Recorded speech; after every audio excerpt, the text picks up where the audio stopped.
Oke, kita mulai materinya. Akan Bapak screen share dulu. Ini. Jadi akuntansi di organisasi nirlaba basis pencatatannya. Ada dua, ada basis kas dan basis akrual ya. Seperti Anda ketahui di komersial juga sama. Ada basis kas dan basis akrual. Cuma di komersial udah jelas semuanya juga berbasis akrual pada umumnya ya. Nah, untuk pencatatan basis kas ini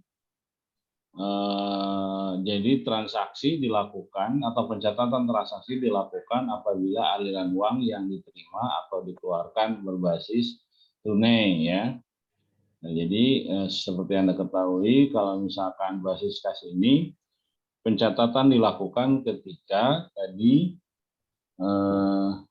ada kas yang masuk atau kas yang keluar secara tunai. Jadi ini semuanya berbasis sederhana. Jadi kas ini semuanya ke sana. Jadi tidak ada pengakuan antara hak dan kewajiban yang non tunai. Ya. Cuma kelemahannya dari basis akrual kas ini adalah ya kurang menggambarkan secara keseluruhan kondisi ekonomis laporan keuangannya. Karena kan tidak semuanya transaksi pada saat sekarang dilakukan secara tunai. Ada kalanya juga transaksi dilakukan secara non tunai ya. Nah, yang kedua ada basis akrual. Nah, basis akrual ini ya tadi pencatatan akuntansinya tidak harus berbasis tunai saja ya, tapi boleh non tunainya ya. Nah, ini seperti ada tagihan, pengakuan pendapatan walaupun belum tidak tunai. Nah, ini juga akan menjadi basis akrual. Nah, kita prosesnya sendiri. Kita coba kedua-duanya untuk bisa kita pelajari sehingga nanti Anda memahami bagaimana proses pencatatan basis kas dan basis akrual. Kemudian persamaan dasar akuntansi saya ini nggak bahas karena ini sangat mudah, hanya seperti persamaan dasar dulu yang lalu ya pada semester 1 ada double-nya, tapi kita akan bahas kepada proses pencatatan. Nah, ini persamaan dasar akuntansi jelas. Ada aktiva sama dengan kewajiban plus aktiva bersih. Nah, kalau di akuntansi komersil bedanya adalah aktiva bersihnya itu berupa ekuitas atau modal ya. Beda lagi aktiva bersih. Nah, kalau di akuntansi nirlaba ini namanya aktiva bersih ya. Nah, apa saja akibatnya dari persamaan dasar akuntansi tadi? Ini aktiva ya jelas Anda paham debit yang bertambah, kredit berkurang. Sedangkan kewajiban kebalikannya, kredit bertambah, debit berkurang. Aktiva bersih juga sama, penambahan karena ada penerimaan di debit kredit, sedangkan pengurangan karena ada biaya. Nah, ini saldo normalnya udah jelas ya. Tidak akan bahas lagi, Anda sudah paham. Kemudian nah, ini prinsip chart akuntannya atau klasifikasi pengelompokan pengisaran akun-akun dalam setiap akuntansi nirlaba ya. Tadi ada dua. Ini sebenarnya spesifik tergantung pada lembaganya masing-masing ya. Kemudian ya tadi kan ada yang menggunakan angka atau nama atau klasifikasi transaksi keuangan, kemudian unik ya, setelah bagaimana organisasi itu sendiri. Nah, ini tapi berdasarkan ini PSAK 45 walaupun sudah berbasis ISAK ya 35 bahwa klasifikasi pelaporannya aktiva nanti lancar dan tidak lancar, kewajiban lancar dan jangka panjang, aktiva bersih, penerimaan itu pendapatan penghasilan, kemudian aktiva bersih berakhir dengan batasan, kemudian pengeluaran administrasi umum, program usaha dana. Sifat sumber dana tiada. Ini yang berbeda di akuntansi nirlaba itu adalah ada sifat sumber dana ya. Ada yang terikat, tidak terikat, terikat sementara, terikat permanen. Nah, ini nanti juga Anda harus bisa memilah mana dana-dana yang sifatnya terikat atau tidak terikat atau sifatnya terikat sementara atau temporer ya. Terikat sementara itu temporer. Golongan transaksinya udah jelas, aktiva, kewajiban, aktiva bersih, penerimaan dan pengeluaran. Jenis transaksinya, golongan transaksi, rincian, klasifikasi. Nah, klasis tambahan dalam akuntansi nirlaba ini ada yang namanya lembaga donor atau sumber dana, ya. Kemudian ada kegiatan dan program untuk aktivitas. Nah, kalau di akuntansi akuntansi komersil kan untuk kegiatan pasti kan berbicara penjualan atau pembelian ya atau produksi. Nah, kalau di organisasi nirlaba pelaksanaan aktivitasnya ya tadi apakah dengan kegiatan atau dengan program ya. Kemudian klasifikasi divisi dalam organisasi dan wilayah operasi. Jadi ini yang klasifikasi tambahan yang hanya ada di organisasi nirlaba ya. Kemudian ini tahapan prosesnya. Saya rasa ini udah bisa Anda masukkan ya, memahami. Nah ini laporan keuangannya nanti kan laporan perubahan, laporan arus kas, laporan aktivitas, laporan neraca juga atau laporan posisi keuangan LPK ya. Kemudian ada catatan atas laporan keuangannya. Seperti biasa, basis pencatatan adalah berdasarkan dokumen transaksi atau bukti transaksi ya. Jadi dasar Anda melakukan pencatatan di akuntansi nirlaba sama, yaitu berdasarkan basis dokumen atau bukti transaksi. Kemudian jurnal, penggolongan, buku besar, pengisi saran sama, ini neraca saldo, laporan keuangan nanti laporan keuangan ISAK 435 ya, bukan lagi PSAK 45. Nah ini laporan keuangan yang nanti ada dalam akuntansi nirlaba ya. Laporan posisi keuangan atau neraca, laporan aktivitas, kemudian laporan perubahan aktivitas bersih (LPBAB), laporan arus kas dan catatan arus keuangan. Nah ini yang membedakannya. Anda harus paham di sini bedanya dengan akuntansi komersil ya. Nah ini yang harus Anda buat. Jadi nanti setelah mata kuliah ini selesai, Anda harus bisa nih membuat laporan keuangan untuk akuntansi nirlaba ya. Berdasarkan ISAK 35 ya. Artinya yang sesuai standar umumnya ya. Kemudian di sini fungsi dan tugas akuntansi udah jelas. Aset, menjaga aset kekayaan organisasi, melakukan catatan setiap ekonomi, lembaga, bebas akuntansi berlaku di Indonesia, menyajikan laporan keuangan. Ini tidak lagi PSAK 45 tetapi ISAK 35 ya. Karena PSAK 45 sudah dihapus. Ya. Jadi nanti Anda harus paham bagaimana pola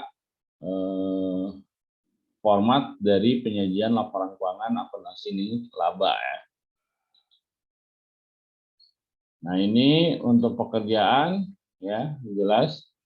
Ini detailnya. Jadi memverifikasi dokumen organisasi dengan prosedur yang berlaku dari organisasi melakukan dokumen, ini dokumen transaksi. Jadi dari dokumen ini baru Anda melakukan penjurnalan, tapi berdasarkan dokumen yang sah ya.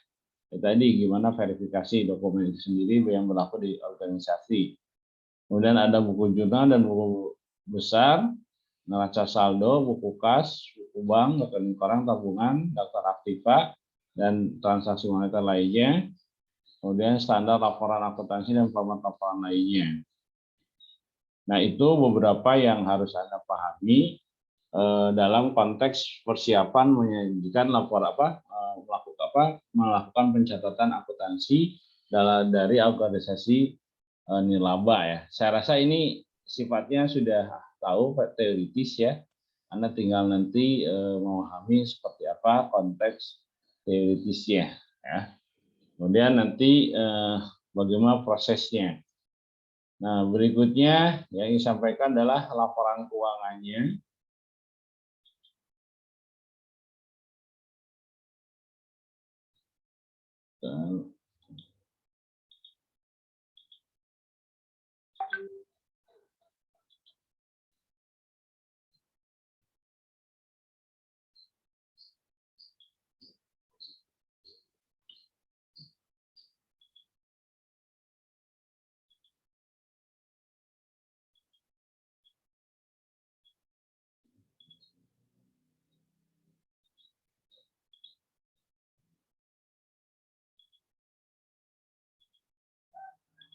Nah, ini bentuk laporan keuangan akuntansi nirlaba ya, organisasi nirlaba.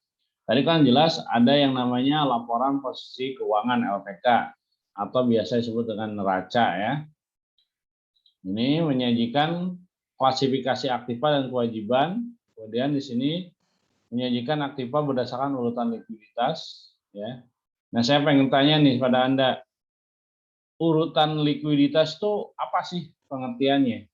Jadi ketika Anda menyajikan laporan posisi keuangan, khususnya aset, itu harus diurutkan berdasarkan urutan likuiditas. Bagaimana tuh? Ada yang bisa menjelaskan?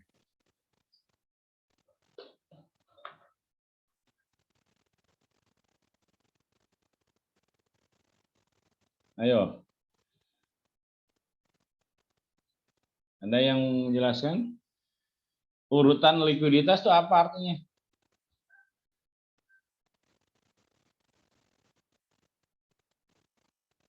Jadi urutan likuiditas itu adalah berdasarkan aset yang paling akan cepat bisa diuangkan, ya, atau yang disebut dengan aset yang paling liquid. Jadi nanti Anda menyusun laporan neraca itu atau laporan keuangan itu, urutkan dari paling utama adalah aset-aset yang bisa cepat diuangkan, ya. Jadi nanti jelas urutan likuiditas, ya.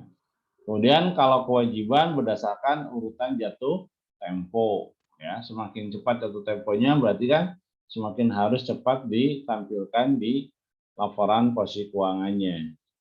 Kemudian tadi mengelompokkan aktivitas lancar dan tidak lancar, termasuk juga kewajiban jangka pendek dan jangka panjang. Kemudian mengungkapkan informasi mengenai likuiditas aktiva saat jatuh temponya, termasuk juga pembatasan pengguna aktiva. Karena kan nanti dalam laporan dalam akuntansi nilaba itu ada yang disebutnya dengan tadi dana terikat, tidak terikat, terikat sementara atau temporer ya. Nah, ini klasifikasi aktiva bersih, terikat, dan tidak terikat.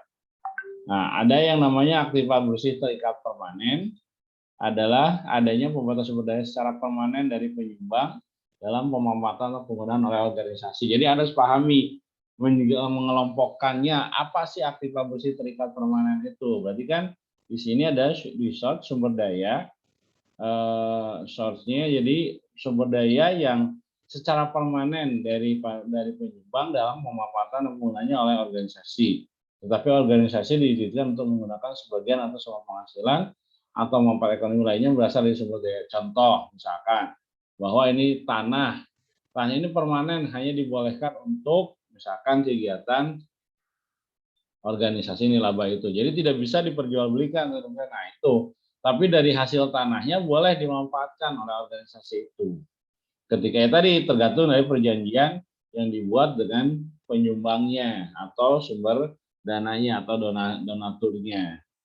Kemudian aktiva bersih terikat temporer, pembatasan penggunaan sumber daya oleh penyumbang atau agar sumber daya tersebut dipertahankan sampai periode. Jadi kalau temporer ini ada periodenya. Misalkan bangunan ini sampai 20 tahun. Nah, udah lewat 20 tahun atau 10 tahun atau 20 tahun berubah, boleh. Itu yang temporer. Jadi pembatasan ada berdasarkan dasar periodenya. Kemudian ada aktiva bersih tidak terikat. Nah, ini yang biasanya sumber daya penggunaannya tidak dibatasi untuk tujuan-tujuan tertentu oleh penyumbangnya, oleh donaturnya, ya. Jadi ini boleh digunakan tergantung dari kebijakan dari yayasan sendiri. Informasi mengenai sifat dan jumlah pembatasan permanen atau yang temporer diungkapkan dengan cara menyajikan dimasuk dalam laporan keuangan dan atau dalam catatan atau sebelum. Jadi ketika Anda menampilkan aset-aset ini terikat temporer, permanen, dan tidak terikat, itu juga harus dibarengi dengan penjelasannya. Apa saja, nah itu bisa dimasukkan dalam catatan atas laporan keuangan, ya. Jadi harus Anda pahami bahwa itu harus diungkapkan kan sebagai proses transparansi dan akuntabilitas. Nah ini untuk contoh laporan posisi keuangan untuk yayasan ya. Ini aktiva lancar. Nah, ini lihat urutan likuiditas. Berarti ini berdasarkan urutan likuiditas. Apa yang paling cepat untuk diuangkan, ya. Kemudian aktiva tidak lancarnya apa saja, sama juga.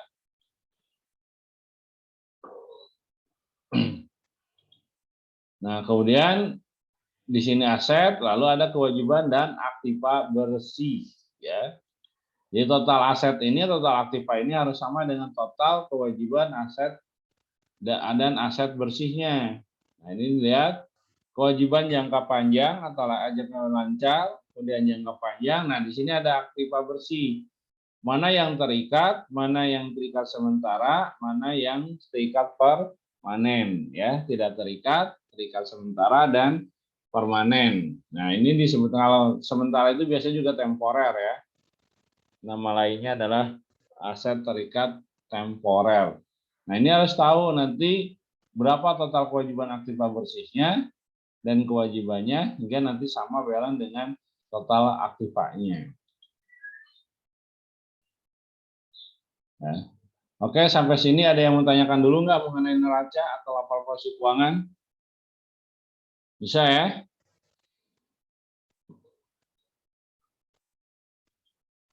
Ada yang mau tanyakan? Tidak, ya?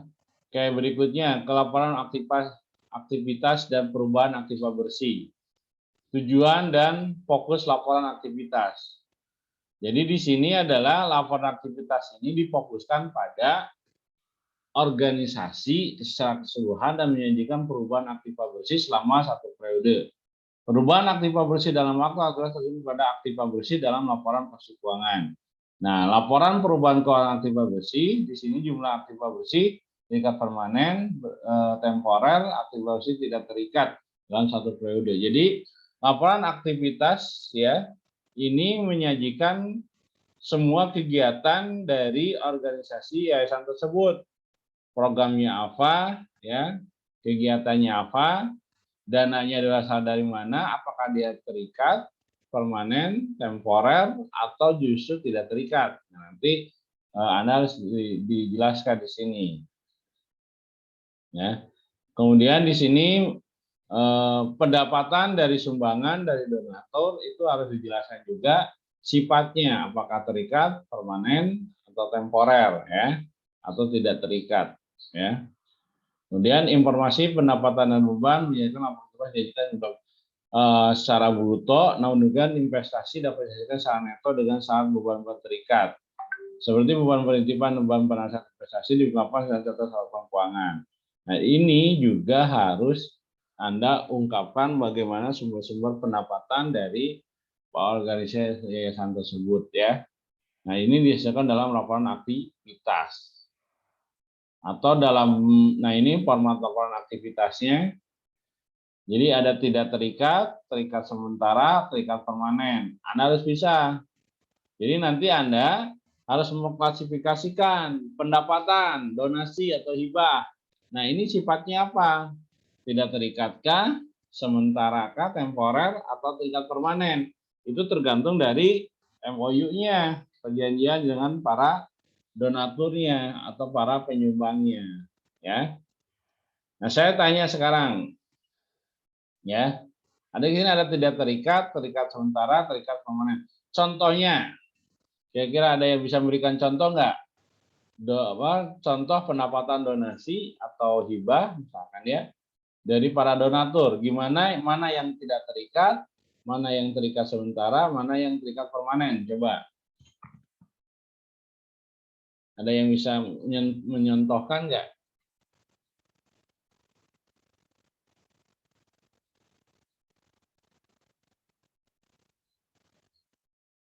Ada? Novita, Siti, Anissa, Siva,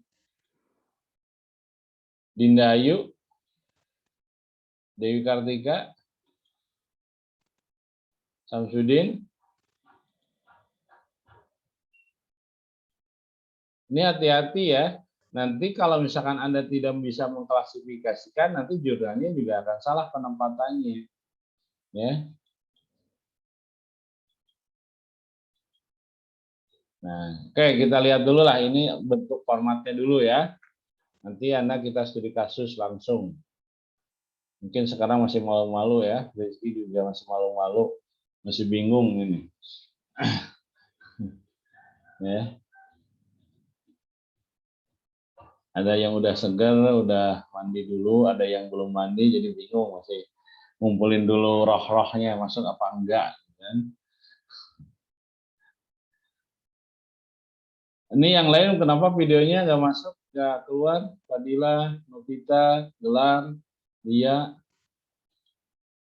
kemudian Ersa. Masalah Pak masih Ersa izin off cam lagi di jalan mau kerja Pak. Oke. Oke, ini ya kita lanjutkan lagi. Ini adalah contoh bentuk laporan aktivitas ya dari organisasi yayasan. Nah, di sini lihat. Nah, ini penghasilan berarti kan pendapatan penghasilan.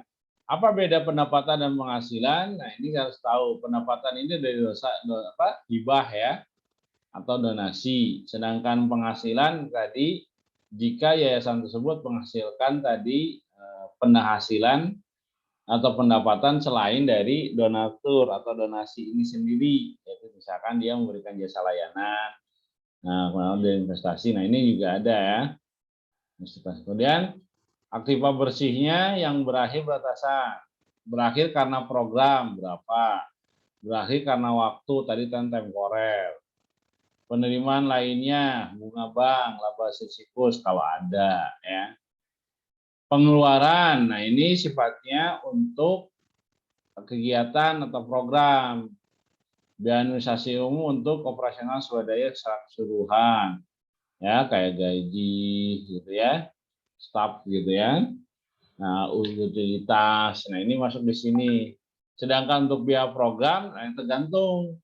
Misalkan capacity building, misalkan yayasan itu membuat dapat atau membuat program capacity building apa? Pilih data management system, build and develop site. Ini tergantung program-program dari yayasan itu sendiri ya. Nah, ya misalkan yayasan Jantung Indonesia, ya pasti kegiatannya kaitannya dengan kesehatan jantung atau apa ya. Itu tergantung dari jenis-jenis kegiatannya itu sendiri. Jangan sampai gini kegiatannya misalnya yayasannya adalah yayasan panti asuhan, tapi kegiatannya misalkan lomba balap motor ya itu belum tentu ya. Nah, jadi biaya program ini harus identik dengan visi misi dari yayasan itu sendiri ya. Nah, ini berapa pencairan dana, total dana sehingga total pengeluaran berapa. Nah, nanti pendapatan penghasilan itu berapa totalnya dikurangi dengan biaya. Nah, nanti ada yang disebut dengan aktiva bersihnya. Nah, kalau dalam laporan rugi laba yang sifatnya komersil kan jelas itu di sini adalah laba atau loss and profit atau loss or forfeit ya, profit jadi laba atau rugi kan gitu. Nah kalau di akuntansi ini laba adalah aktiva bersih.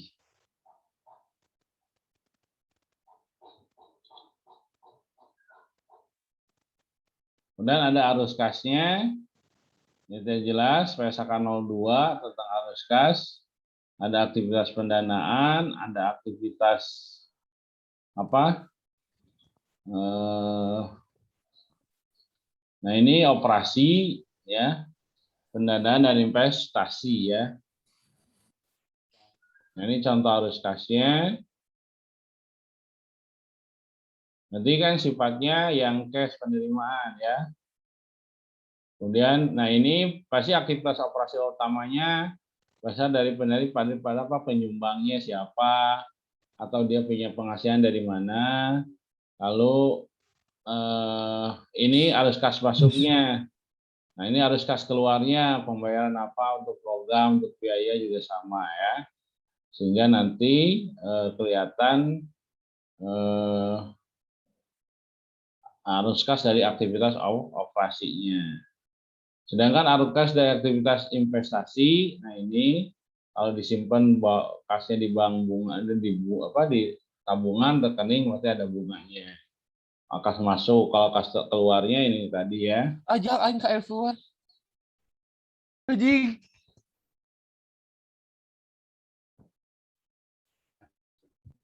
Ya. Kemudian kas aktivitas pendanaan. Nah ini juga sama nanti akhirnya ada kenaikan penurunan kas dalam kas atau setara kas.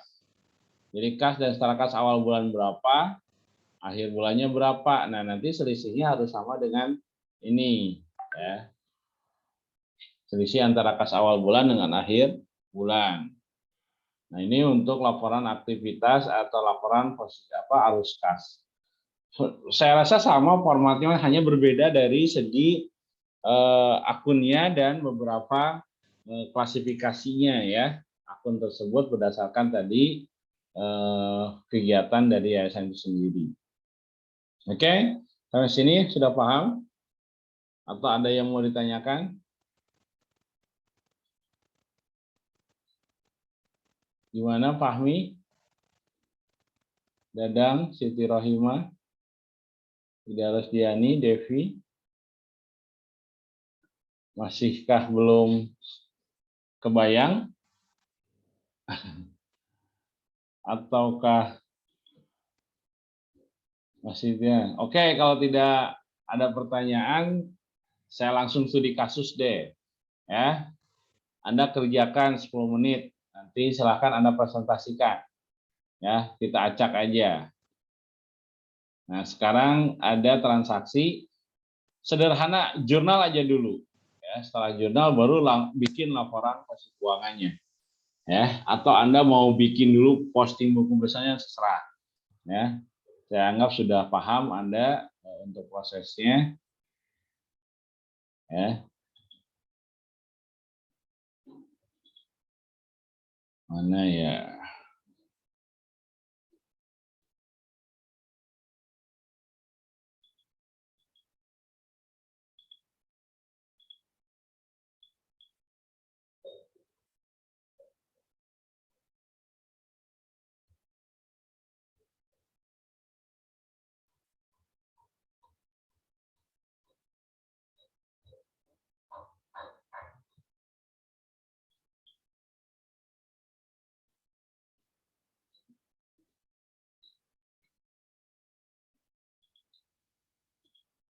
Oke.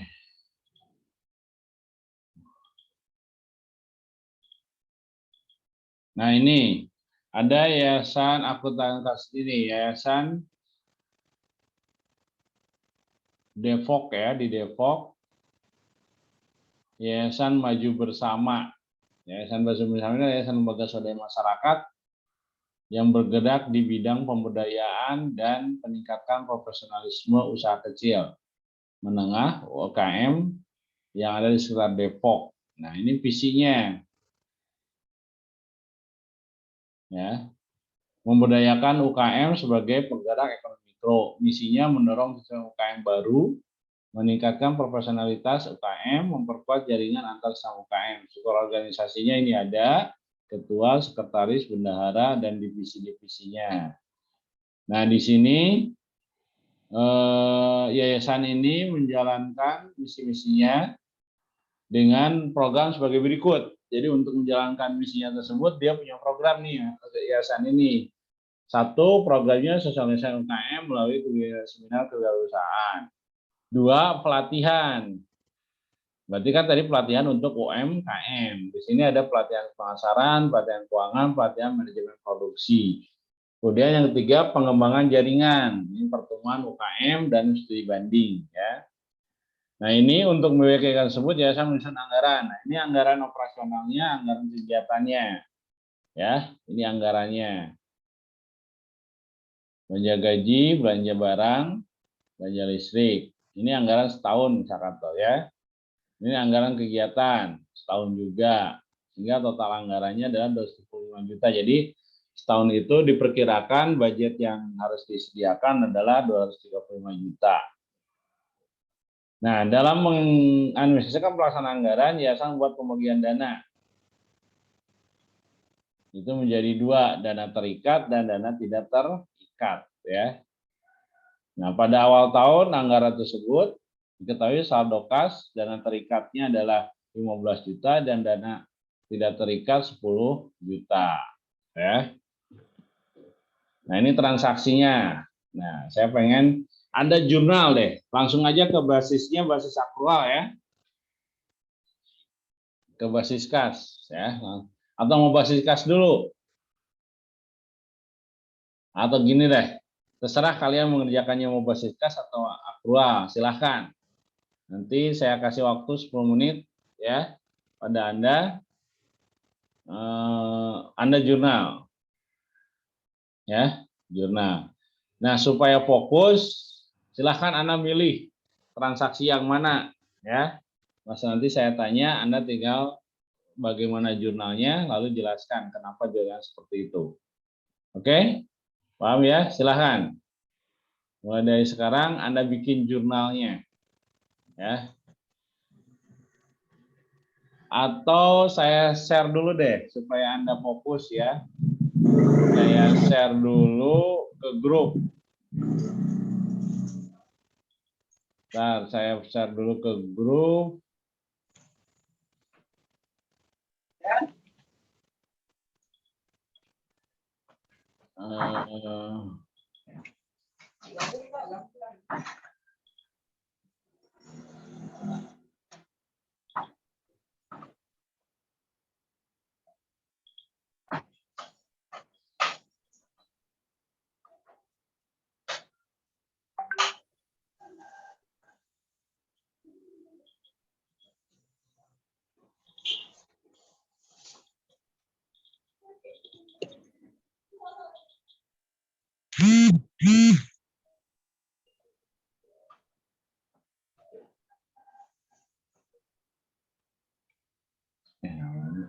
Apa ya?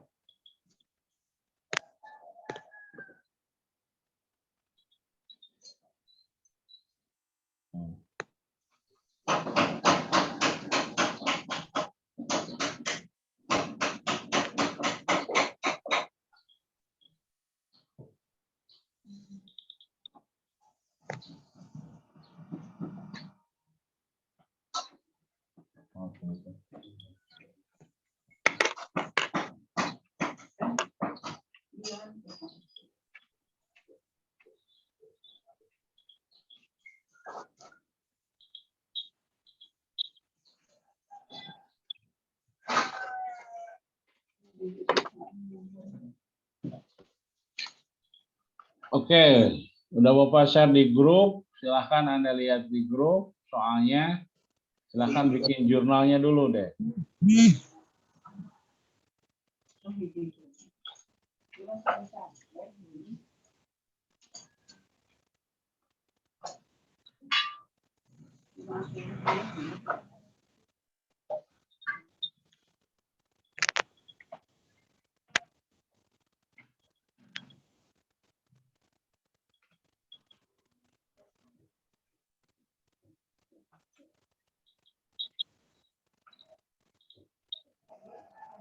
Oke, silahkan buat jurnalnya, nanti saya tanya satu-satu ya. Untuk jurnalnya Pak ini semuanya dibikin Pak? Ya, Bapak, ya kan nanti saya acak nih. Misalkan dasep nomor berapa, nah, tanggal berapa, ya berarti kan Anda harus dibikin dari awal kan semuanya. Dan ini nanti jadi tugas. Sekarang isi dulu, sok dibahas dulu sampai dibahas sekarang. Sok dikerjakan aja sekarang.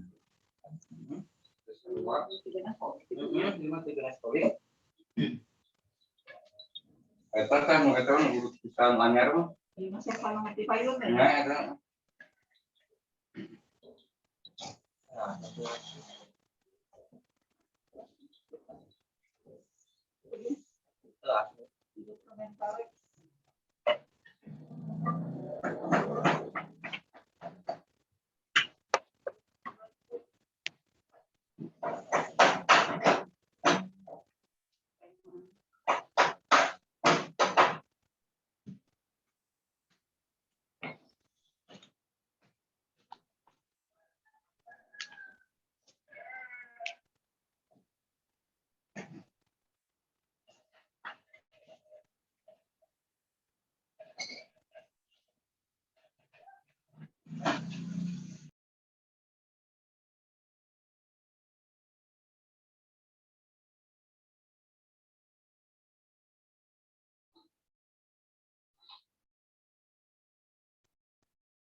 Oke, sambil berjalan, saya panggil satu-satu nih. Siapa dulu? Ada yang mau mencoba pertama kali? Silakan.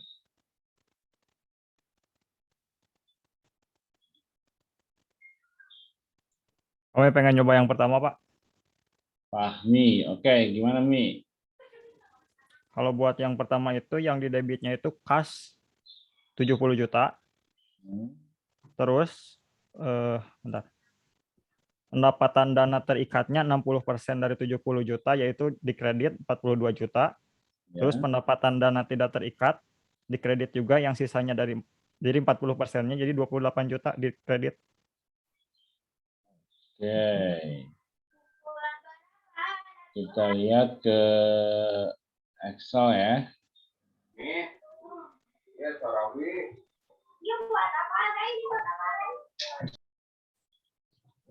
Kita ke Excel-nya deh.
Oke, tadi tanggal berapa?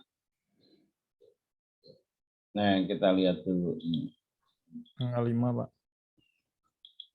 5 Januari. Ini kan ya 5 Januari diterima bantuan. Oke, kita lihat.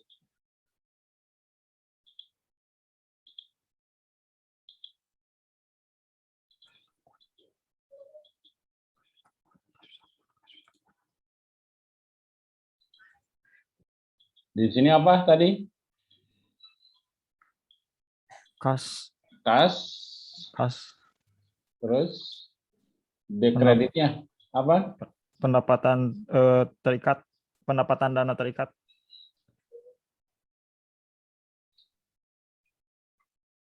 Kemudian yang di bawahnya?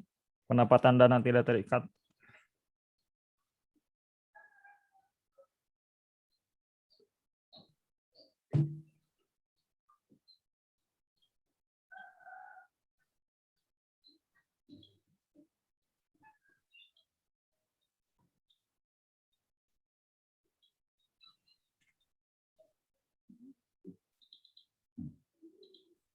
Ini berapa? 42 juta. Berapa persen tadi itu? 60, Pak. Oh ya 60 ya. 42 juta. Yang di sini? 28. 28 juta. Kurang 0, Pak.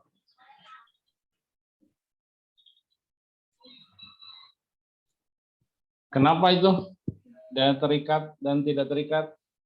Karena dari transaksinya, Pak, yang 60% itu diperuntukkan buat kegiatan pelatihan bagi UKM dan pembentukan jaringan UKM, jadi itu masuknya ke dana terikat.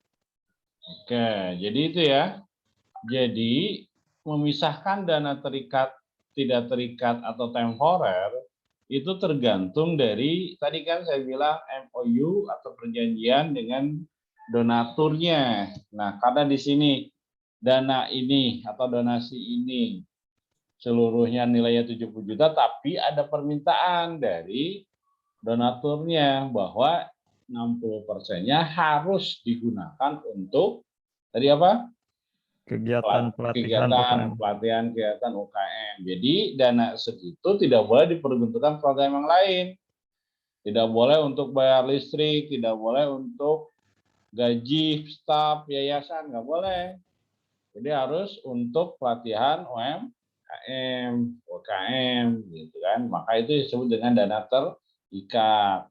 Nah, sedangkan yang 40%-nya boleh itu tidak terikat oleh kegiatan yang dimaksud oleh donatur, maka dia masuk tidak terikat. Paham nggak sampai sana? Bagaimana memisahkan dana terikat dan tidak terikat, ya? Atau temporer juga.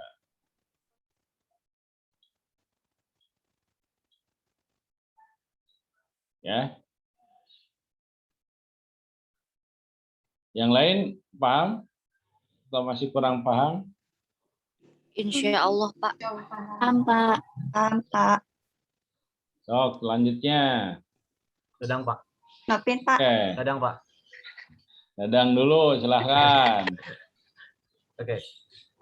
Yang kedua teh diterima sumbangan dari Asosiasi Pengusaha Depok sebesar 8 juta untuk pembangunan jaringan UKM. Berarti kas 8 juta debit sama kreditnya pendapatan dana terikat 8 juta kredit. Kenapa? Karena di sininya untuk pembangunan jaringan UKM. Jadi termasuknya pendapatan dana terikat. Dana terikat. Nah, ini ya, jadi kas dan sumbangan atau pendapatan dana terikat. Kenapa dana terikat? Karena ini dari Asosiasi Pengusaha Depok itu diperuntukkan khusus untuk pembangunan jaringan. Oke, berikutnya. Tadi siapa? Pak. Ipa, silakan. Atin, silakan. Siapa tadi? Ipa, siapa? Yang ketiga, pada tanggal 7 Januari dibayarkan gaji staf dan karyawan sebesar 9 juta. Oke, Jadi gimana? untuk yang di debitnya pembayaran gaji dan untuk yang di kreditnya kas. Kas. Seperti itu? Yang di debitnya pembayaran gaji, Ya, staf dan karyawan, yang di kreditnya kas. kas. Oke, ada yang lain? Ada, Pak. Ya, silakan. Buat yang di debitnya pembayaran gaji, buat yang di kreditnya pendapatan dana tidak terikat. Pendapatan. Ya. Oke, kita lihat dulu. Tadi apa yang pertama? Yang pertama siapa tadi? Apa? Beban gaji, ya. Iya, beban gaji. Nah, beban gaji.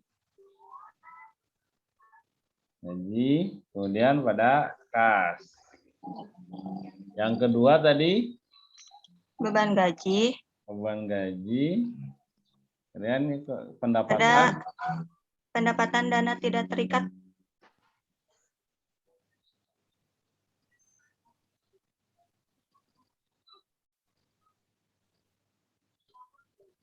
Oke.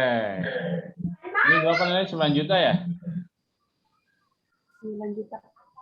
Iya, Pak.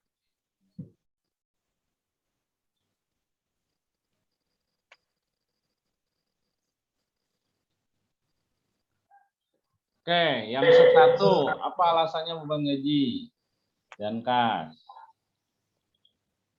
Tadi siapa yang jawab? Yang pertama, beban gaji karena tadi peruntukannya untuk bayar gaji ya, dan kas karena ya dikeluarkan dari kasnya yayasan. Yang kedua, beban gaji sama karena peruntukan gaji. Nah, ini ada pendapatan dana terikat. Kenapa alasannya harus pendapatan dana tidak terikat? Kalau pendapatan dana tidak terikatnya ada di debit, di kredit, berarti ada pendapatan yang Pengurangan. masuk. Benar nggak? Ya, Pak. Bertambah berarti pendapatannya. Nah, sedangkan beban gaji bertambah pendapatan atau berkurang? Berkurang, Pak. Kurang. Kalau ini di sini bertambah ya. Mm-mm. Nah, kita lihat. Jadi Oh iya, pada kas. ada kas. Gimana? Jadi yang kedua, yang tanggal berapa itu?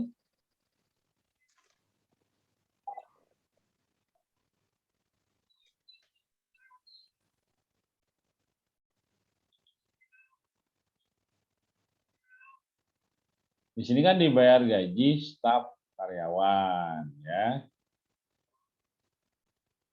Berarti pembayarannya adalah belanja gaji dana tidak terikat, lalu pada kas. Ya, kenapa harus ada dana tidak terikatnya? Karena kan dana-dana di yayasan tersebut itu terbagi menjadi 3, kan itu ya. Ada dana terikat permanen, ada dana terikat temporer, ada dana tidak terikat. Ingat bahwa dana terikat itu jelas ada peruntukannya. Termasuk juga dana terikat temporer. Ada peruntukannya dan tergantung periodisasinya, kan gitu ya, periode waktunya. Nah, jadi kita lihat dulu pembayaran beban gaji ini apakah bagian masuk program atau tidak, atau bagian operasional yayasan, kan gitu. Nah, kalau bagian dari operasional yayasan, maka dananya harus ngambil dari dana yang tidak terikat. Jadi tidak bisa ngambil dari dana yang tidak dana yang terikat. Gitu. Jadi itu sebagai bentuk pertanggungjawaban nantinya. Ya, sewaktu-waktu ada donatur yang ngecek apakah benar dana yang dia sumbangkan masih ada ketika programnya belum dilaksanakan. Nah, itu harus juga dipertanggungjawabkan. Ya. Jadi beban gaji dana tidak terikat supaya tadi tahu mengelompokkan, kan kasnya nanti kan ada terbagi 3 tuh, kas dana terikat, kas dana temporer, dan dana tidak terikat. Nah, ngambil dari mana posnya? Kan nanti dalam buku besarnya juga dipisahkan kasnya itu kan. Nah, jadi harus ada keterangan di sini dana tidak terikat. Paham sampai sini? Jadi kenapa ini dicantumkan? Karena tadi untuk mengambil dana sumbernya dari mana. Jadi tidak bisa belanja gaji ini karena ini tidak masuk program atau kegiatan. Ya. Tapi ini adalah operasional dari yayasan itu sendiri, maka dia ngambilnya adalah dari dana tidak terikat. Paham? Pak. Baik, Pak, bisa dipahami. Yang berikutnya, ini basis kas dulu ya. Nanti kita basis aktualnya. Yayasan mengadakan seminar kewirausahaan di Hotel Andika Jaya menghasilkan dana 4,5 juta. Oke, gimana judulnya? Belanja Kegiatan dana terikat. Ya. terhadap Belanja kas. kegiatan Gaji. pada ya, pada Kas. kas. Kita lihat. Nah, jadi belanja kegiatan dana terikat. Ya, jadi nah ini harus dikasih keterangan di sininya ya, dana terikat. Kenapa? Karena kegiatan seminar ini, kewirausahaan ini adalah program yang dilaksanakan oleh yayasan yang donaturnya udah jelas ada sumber dananya dari dana terikat. Maka dana terikat ini dimasukkan dan kasnya berkurang. Oke, tanggal 12. Apa coba tanggal 12? Pas pada pendapatan dana terikat. Diterima uang pendaftaran dari peserta seminar. Berarti penghasilan ya. Ya, Pak. Nah, kita lihat di sini. Nah, di sini ada kas dan penghasilan dana terikat. Yang tanggal 13 belanja kendaraan Kendaraan dana tidak terikat pada kas, Pak. operasional, berarti belanja kendaraan tidak terikat ya, karena dia operasional untuk yayasan. Nah, ini ya, dana tidak terikat. Tanggal 15 belanja sewa dana tidak terikat pada kas. Oke, benar. Berikutnya tanggal 20 pas pada pendapatan dana tidak terikat. Diterima uang pinjaman dari bank atau jatuh tempo. Jadi kas pada Pendapatan dana tidak terikat. iya, pendapatan dana tidak terikat. Jadi ini adalah yayasan yang nanti harus bayarnya kan, karena pinjaman kan. Iya, Pak. Jadi maksudnya ke hutang juga ini. Oke, berikutnya 23. belanja listrik Air dana tidak terikat pada kas. Oke, berikutnya 25. belanja Belanja ATK dana terikat pada kas. pada kas. Oke, berikutnya 30. belanja kegiatan dana terikat pada kas 3 juta. Ya, ini dana terikat karena tadi ada peruntukan dari donaturnya ya. Ya. 31 Januari Diterima sama keuangan berubah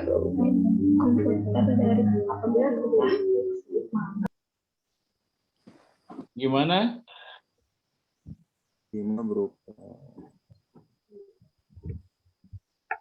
Nah, kalau yang basis kas ini tidak di jurnal. Kenapa?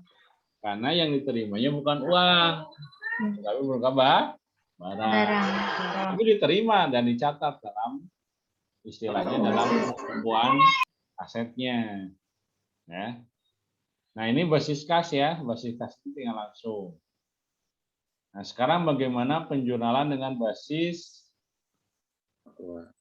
akrual? Ini ya, tadi sama ya, tanggal 5 Januari nih.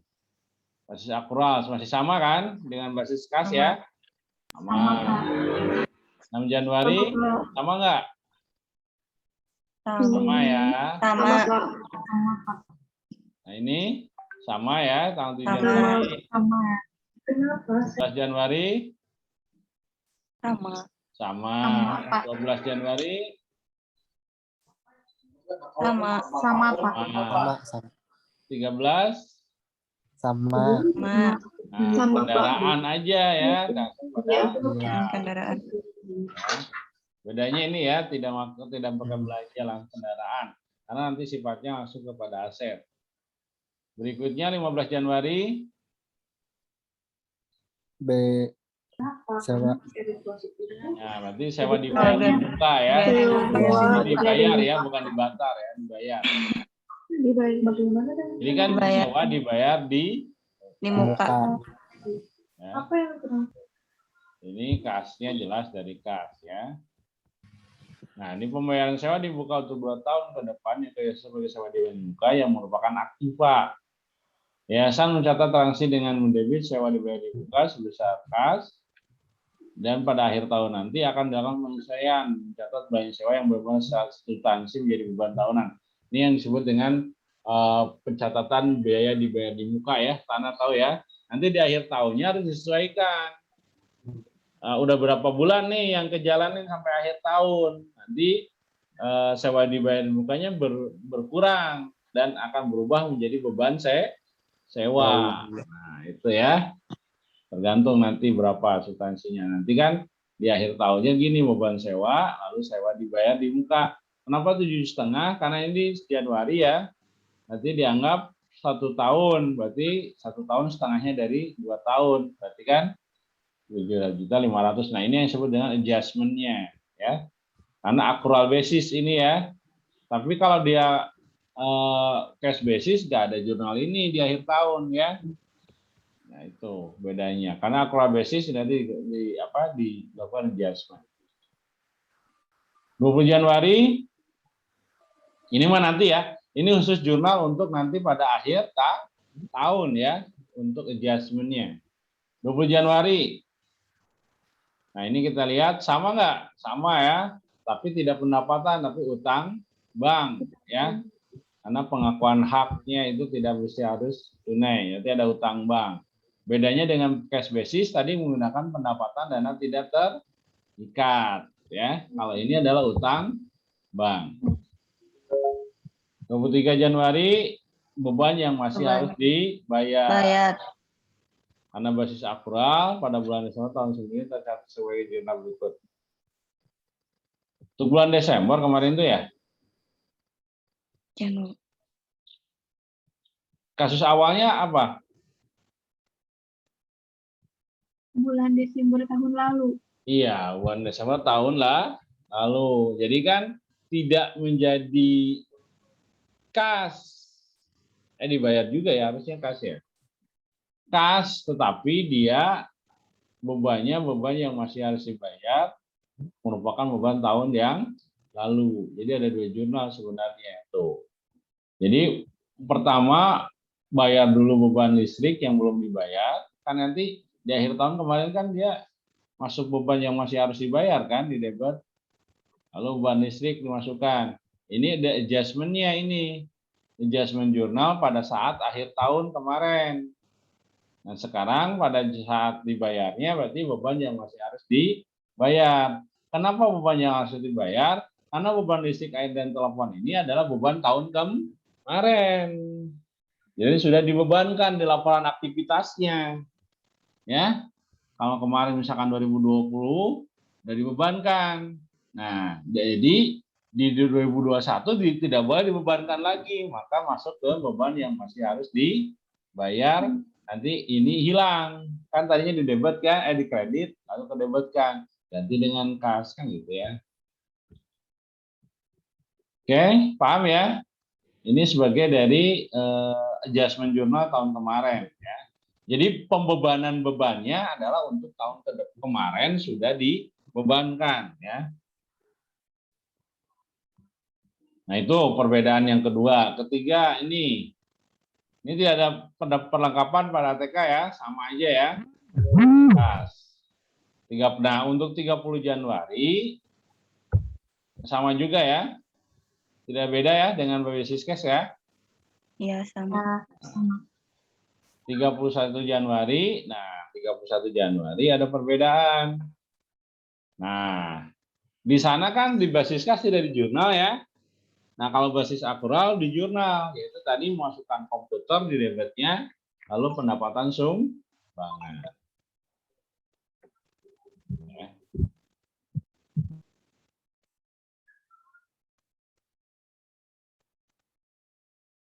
Nah, sampai sini ada pertanyaan nggak? Tidak ada ya? Nah, udah siap semuanya, udah bisa semuanya. Nah, tugasnya Anda bikin laporan keuangan yang terdiri dari 4 laporan, yaitu laporan posisi keuangan, laporan aktivitas, kemudian laporan arus kas. Ya. Jadi Anda bikin 3 laporan dari transaksi yang tadi untuk mencatat, untuk membuat laporan keuangan akhir bulannya. Bahkan Anda bikin nanti tugasnya Anda bikin di catatan tulisan atau catatan tulisan tangan, lalu Anda kirim PDF-kan, nanti masukkan di grup ya, WA.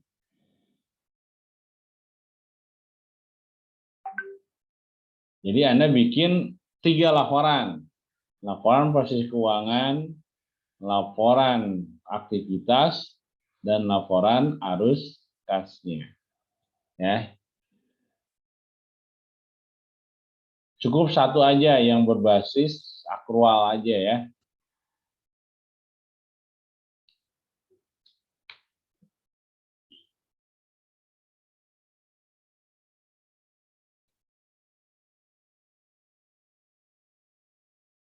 Nah, tadi kasusnya sudah saya share di WG ya. Jadi itu kasus lengkapnya, jurnalnya sudah, ya Anda tinggal bikin laporannya.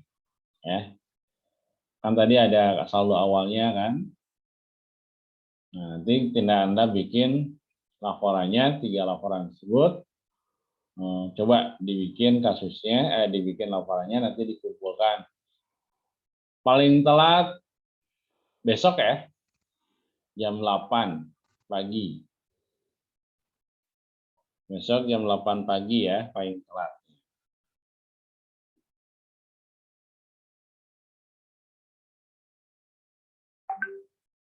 Nah, jadi sekarang fokusnya ke depan kita akan berbicara akuntansi siklus akuntansi yayasan dulu, fokus. Nah, ini kita latihan-latihan dengan berbagai kasus studi kasus. Nanti kalau udah mulai paham, kita boleh pada akuntansi JIS ya, zakat infak sedekah. Oke, ada pertanyaan? Tidak?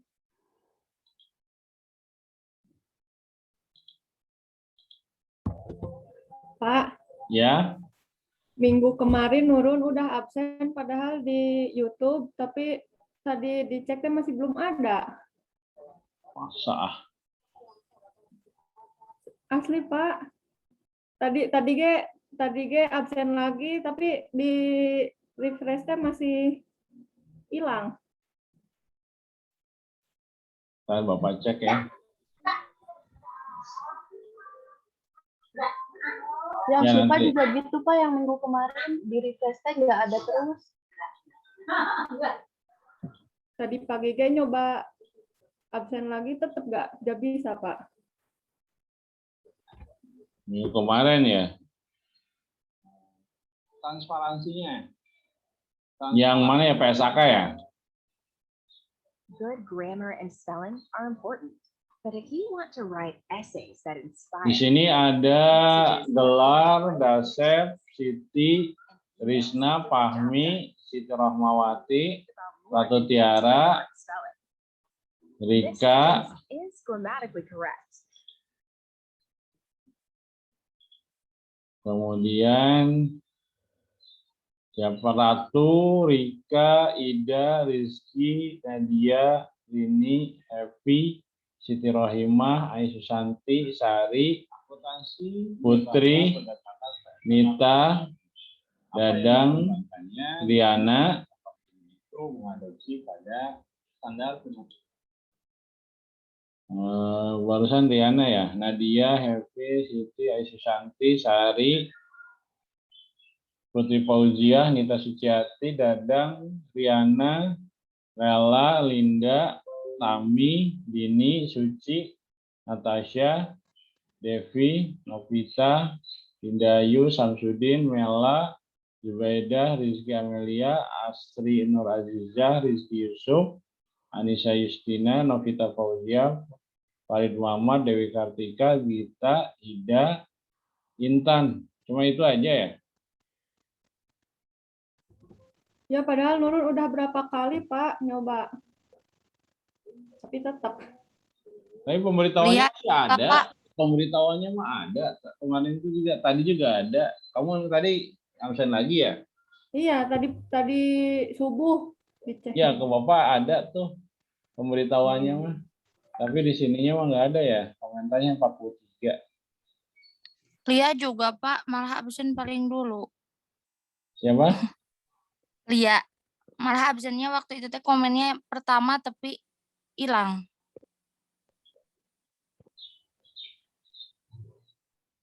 Ini 43 orang ya.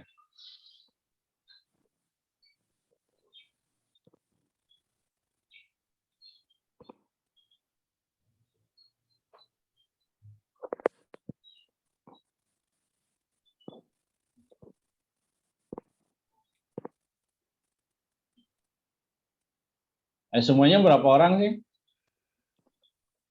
43. Iya, udah ada 43. Komentarnya semua ada kok di sini. 43 komentar. 3 muncul semua ya. Ada. 43 komentar ada. Tenang, ada ke ini. Ya. Takut. Oke, yang lain ada pertanyaan yang lain, yang materi ada? Boleh bertanya nggak Pak? Oke, siapa nih? Syamsuddin Pak. Oke, kenapa Sam? Tapi mungkin ini pertanyaan di luar dari materi nggak apa-apa sih Pak, ini kasus. Iya, silahkan. Bagaimana gitu Pak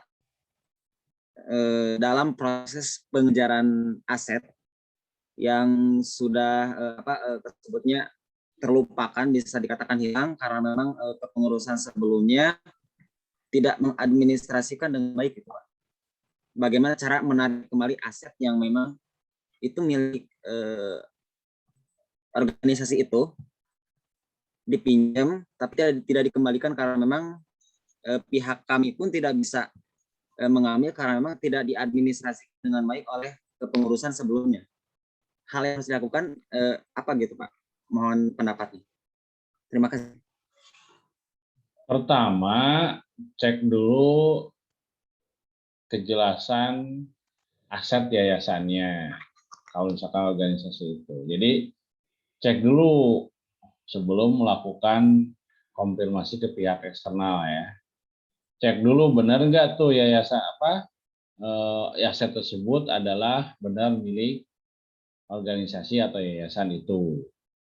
Lalu kalau benar siapkan buktinya. Kan gitu ya. Nah, kalau jelas ada misalkan di motor, benar nggak tuh motor itu milik organisasi itu? Nah, ada buktinya atau tidak? Ya. Nah, kalau sudah jelas ada bukti, ada jelas kejelasan kepemilikannya yayasan, ya tinggal menanyakan ke pengurus lamanya, kemana, kan gitu ya. Kemana, ditelusuri itu kemana tuh dalam artian ini aset ini di mana atau kemana kan gitu. Kalau tidak ada di yayasan, artinya kalau tidak ada di organisasi itu. Nah, kalau misalkan ada ya udah jelas kan, jelas ada nih. Nah, kemudian kalau misalkan ada tetapi tidak di yayasan ya tinggal dilihat ada nih ya, tapi dipinjam ya oke. Kita buat perjanjiannya. Apakah benar dipinjam oleh pihak lain, lalu buat perjanjiannya. Masalah aset itu oleh yayasan mau ditarik ya harus diperhatikan dulu benar nggak itu asetnya milik yayasan dan benar nggak itu bahwa aset itu dimiliki seseorang, dipakai seseorang itu karena apa? Apakah karena dipinjam? Karena apa? Ya harus dijelaskan dulu historisnya. Karena nggak mungkin ujuk-ujuk yayasan bawa ke dia, misalkan tidak jelas yayasan itu sendiri hak kepemilikannya jelas nggak secara legal. Makanya sebenarnya kan emang kasus ini banyak ya, banyak yang terjadi. Tadi apa kelemahan dari para pengelola dari yayasan itu sendiri yang tidak mengadministrasikan aset-aset yayasan tersebut. Jadi kadang-kala ya di mananya terbengkalai. Itu tadi bagusnya adalah setiap kepemilikan aset yang dimiliki oleh yayasan tidak boleh nama orang lain atau tidak nama perseorangan. Harus berdasarkan nama lembaga atau organisasi atau yayasan itu sendiri. Baru itu bisa melakukan keusahaan. Nah, itu yang harus dipertanyakan ya. Jadi harus tanyakan dulu kepada kepengurusan lama. Tadi selangkah satu, cari dulu dokumen formal legal yang membuktikan kepemilikan aset tersebut oleh milik yayasan. Kedua, melakukan konfirmasi kepada pengurus lama keberadaan aset tersebut. Ya. Keberadaan aset tersebut. Ketiga, baru melakukan konfirmasi kepada pihak-pihak yang menggunakan aset tersebut, gitu kan. Lalu dibuatkan ulang perjanjian kalau misalkan ada perjanjian peminjaman atau apa. Itu aja. Kalau misalkan benar bisa digunakan, kalau mau diambil ya boleh saja asal jelas. Tapi jangan sampai juga menimbulkan problem atau menimbulkan masalah baru ya tadi perselisihan.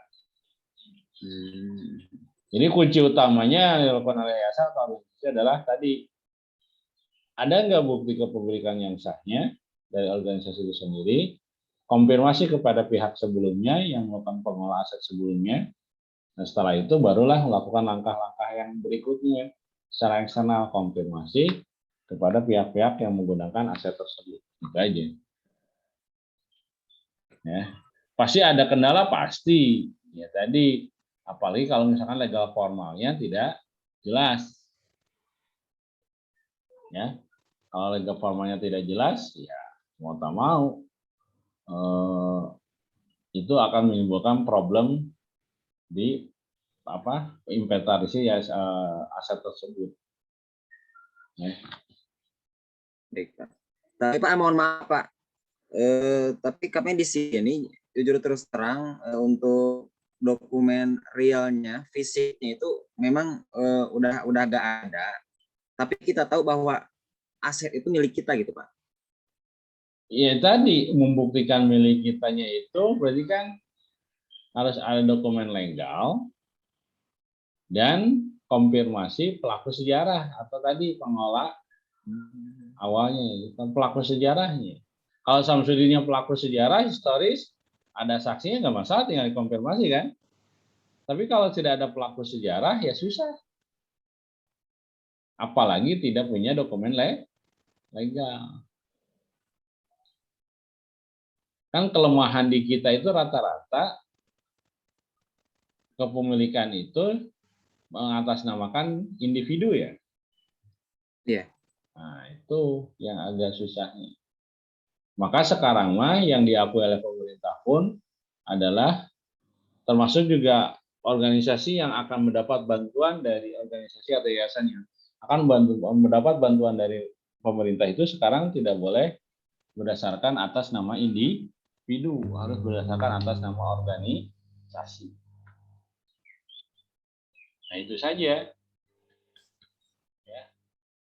Ya pada akhirnya ya tadi, kalau menemui jalan buntunya pada akhirnya tadi silaturahmi dan dalam artian ya tadi duduk ngariung lah.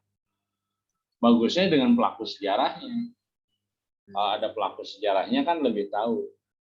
Kalau tidak ada pelaku sejarahnya agak susah. Apalagi dengan individu yang merasa oh ini hasil jerih saya payah gitu kan. Nah itu agak sulit. Makanya kalau dari sekarang kalau misalkan Anda pengelola, ya mulailah inventarisir dan legal formalnya harus berdasarkan yayasan. Misalkan Dadang punya mobil. Nah, mobilnya kalau misalkan itu milik yayasan ya udah jangan sampai nama Dadang di PKB-nya. Tapi namanya Yayasan Citra Mandiri misalkan. Samsudin juga sama, misalkan punya rumah. Tapi misalkan rumah itu boleh ditinggali, tapi jangan sampai sertifikatnya rumahnya Samsudin, tapi harus sertifikat rumah yayasan kan gitu ya, yang berdasarkan yayasan sendiri. Nah, kalau sudah seperti itu sampai kapanpun tidak akan bisa digugat kan atau menjadi problem karena jelas. Ya. Nah, itu yang harus dibenahinya.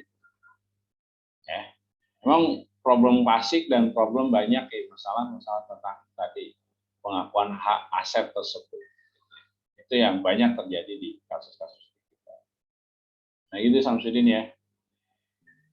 Baik, terima kasih. Insya Allah masukan dari Bapak akan kami tempuh satu demi satu insya Allah bersama tim. Terima kasih Pak. Ya. Oke, ada lagi? Oke, kalau tidak ada, saya rasa cukup dan tugasnya silakan kerjakan. Kumpulkan nanti besok jam 8 pagi ya, paling telat ya. Oke, kalau tidak ada, Bapak tutup untuk perkuliahan kali ini.